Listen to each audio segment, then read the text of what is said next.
Hello everyone. तो जैसा कि आपने कमेंट करके बताया था कि भैया सारे चैप्टर के इंपॉर्टेंट डेरिवेशन प्लीज एक साथ लिख के बता दो, तो इसलिए मैं ये वीडियो लेके आया हूँ। लेकिन इस वीडियो के बाद हम डायरेक्टली न्यूमेरिकल सॉल्व करेंगे, जो कि सीबीएसई बोर्ड के लिए ज्यादा इंपॉर्टेंट होगा। तो ये लास्ट वीडियो है जिसमें आपको थियोरेटिकल टॉपिक बता रहा हूँ। ऑलरेडी हमने सारे चैप्टर के चैप्टर नंबर 1 to 14 के इंपॉर्टेंट टॉपिक्स और इंपॉर्टेंट फॉर्मुले जिसपे न्यूमेरिकल करने चाहिए वो हमने अपलोड कर दिए हैं। आप हमारे वीडियो वाले सेक्शन में जाके देख सकते हो, ठीक। और ये वीडियो है जिसमें मैं आपको सारे इंपॉर्टेंट डेरिवेशन यहाँ पे लिख के दिखा रहा हूँ। देखो यहाँ पे मैंने ऑलरेडी लिख रखा है, यही फोटो मैं आपको यहाँ पे दे दूंगा। एंड बच्चों, अगर इनमें से कोई सा भी डेरिवेशन ना मिले तो मैं इस सभी डेरिवेशन, जितने भी इंपॉर्टेंट डेरिवेशन मैंने यहाँ पे लिखे हैं, ये सारे के सारे डेरिवेशन सिर्फ एक ही पीडीएफ में करके हैंड रिटन नोट्स आपको हमारे टेलीग्राम चैनल पे आज ही शाम तक अपलोड हो जाएगा। तो आप वहां से सारे डेरिवेशन एक एक करके देख सकते हो। तो 20 के 20 डेरिवेशन, सारे के सारे डेरिवेशन हम वहां पे अपलोड करने वाले हैं आज ही शाम में।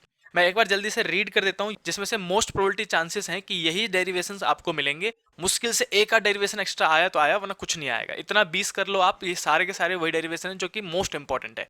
तो मैं एक बार रीड कर देता हूं ताकि आपको समझने में सहूलियत हो जाए। जिसमें से सबसे पहला जो है वो चैप्टर नंबर 1 का है, एक्सियल और इक्वेटोरियल का डेरिवेशन करना है इलेक्ट्रिक फील्ड का। देखो एक्सियल इक्वेटोरियल दो जगह आता है, चैप्टर 1 में भी और 2 में भी। चैप्टर 1 में आता है इलेक्ट्रिक फील्ड का और चैप्टर 2 में आता है इलेक्ट्रिक पोटेंशियल का। तो मैंने दोनों यहाँ पे मेंशन कर रखा है। फिर दूसरा टॉपिक है टॉर्क ऑफ इलेक्ट्रिक डाइपोल, जिसमें आप पीई साइन थीटा निकालते हो। फिर लाइन चार्ज का, प्लेन सीट का, और होलोस्फेयर और solid sphere. Hollow sphere solid sphere दोनों डेरिवेशन एक जैसे ही है, बस एक पॉइंट का डिफरेंस है और ग्राफ का डिफरेंस है, तो वो आप देख लेना, ठीक है। तो ये 3 डेरिवेशन हो गए चैप्टर नंबर फर्स्ट के। चैप्टर नंबर 4 सेकंड का axial equatorial of electric potential मैंने आपको बता दिया था। फिर पांचवा टॉपिक जो है वो कैपेसिटर है, और कैपेसिटर में सिर्फ 3 डेरिवेशन है। मैं फिर बता रहा हूँ, एनर्जी का डेरिवेशन नहीं है। एयर फील्ड है, डाइलेक्ट्रिक फील्ड है और टी थिकनेस वाला डेरिवेशन अपने पास।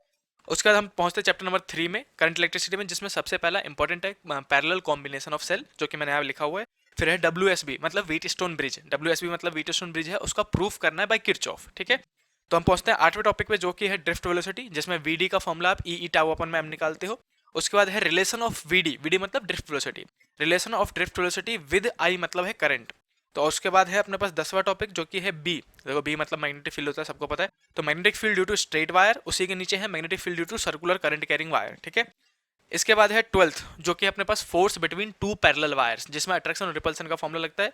उसके बाद है MCG, और MCG में ही एक छोटा सा, दो MCG के प्रिंसिपल सब कुछ याद कर लेना, करंट सेंसिटिविटी, वोल्टेज सेंसिटिविटी याद कर लेना। लेकिन MCG में ही एक छोटा सा डेरिवेशन आता है टॉर्क का, वो भी देख लेना। टॉर्क इक्वल टू में बीना साइन थीटा या फिर MB साइन थीटा हम निकालते हैं, ठीक। उसके बाद है चैप्टर नंबर 6, जो कि इंपॉर्टेंट है। तो चैप्टर नंबर 5 में कोई डेरिवेशन बच नहीं गया इस बार, इसलिए हम डायरेक्टली चैप्टर नंबर 6 में जा रहे हैं। मोस्ट इंपॉर्टेंट है सेल्फ इंडक्टेंस और म्यूचुअल इंडक्टेंस। कोई एक डेरिवेशन आएगा जिसमें L का फॉर्मूला निकालते हो या फिर M का फॉर्मूला निकालते हो। उसके बाद है AC जनरेटर। AC जनरेटर आने के चांसेस हैं क्योंकि साल के सिलेबस में है। फिर है चैप्टर नंबर 9 का अपने पास माइक्रोस्कोप और टेलीस्कोप। माइक्रोस्कोप और टेलीस्कोप में से एक आएगा ही आएगा, चाहे किसी भी फॉर्म में आए। उसके बाद है इसी में एक इंपॉर्टेंट, जो कि लेंस मेकर। मैं फिर से कह रहा हूँ, ये मोस्ट इंपॉर्टेंट है, जिसको छोड़ के नहीं जाना है आपको।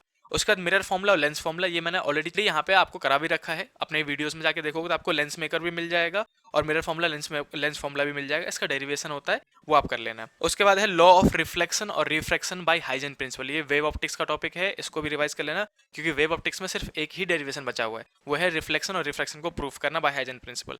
और उसके बाद है potential energy of electric dipole in uniform electric field. ये जो P is cos theta 1 minus cos theta 2 निकालते थे, या फिर माइनस का P cos थीटा, ये वो वाला डेरिवेशन है।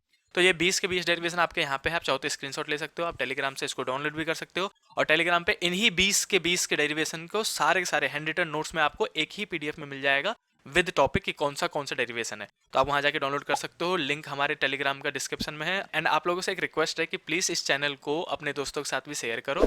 मिलते हैं नेक्स्ट वीडियो में, जिसमें मैं आपको न्यूमेरिकल और MCQ कराऊंगा, जो कि सीबीएसई बोर्ड में आने के चांसेस हैं, और किस टाइप से अप्रोच करना चाहिए वो भी मैं आपको बताऊंगा न्यूमेरिकल और MCQ में। तो मिलते हैं नेक्स्ट वीडियो में, तब तक के लिए बाय बाय।